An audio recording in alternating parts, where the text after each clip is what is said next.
Церемония соединения первого звена магистрального газопровода «Сила Сибири» с участием Владимира Путина прошла в местности Ус-Хатын в Якутске.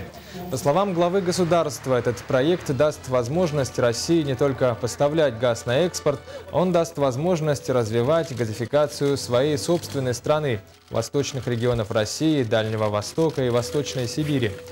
Президент также добавил, что этот проект становится возможным благодаря высокому уровню взаимодействия между Россией и Китаем. Мы начинаем самый крупный строительный проект в мире. Ничего крупнее в мире происходить в этой области в ближайшее время не будет.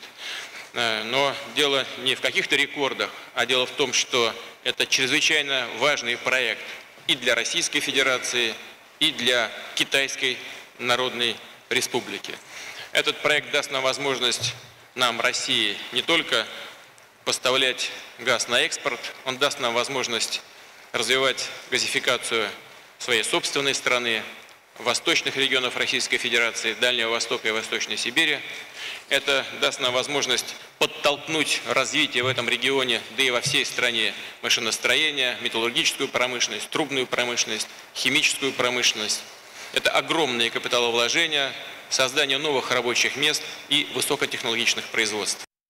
Строительство и эксплуатация данного трубопровода позволит не только предоставить долгосрочный устойчивый рынок для богатых природных ресурсов России, но и надежной, безопасной энергии для развития китайской экономики.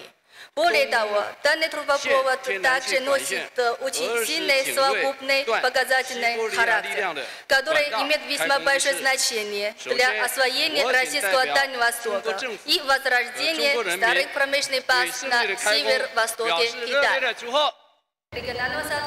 В свою очередь, глава «Газпрома» Алексей Миллер отметил, что в мегапроект «Сила Сибири» будут массово привлечены местные якутские кадры. Это огромные комплексы, газохимические, газоперерабатывающие. Без сомнения, это новые рабочие места, это строительство жилья, это новые социальные объекты. «Газпром» внесет свой вклад в подготовку кадров. Надеяться, что на местные кадры будут привлечены? Абсолютно точно. Конечно же, в первую очередь мы будем опираться на местные кадры. Без сомнения, на местные компании. Без сомнения, все то, что касается потенциала республики, он будет востребован полностью.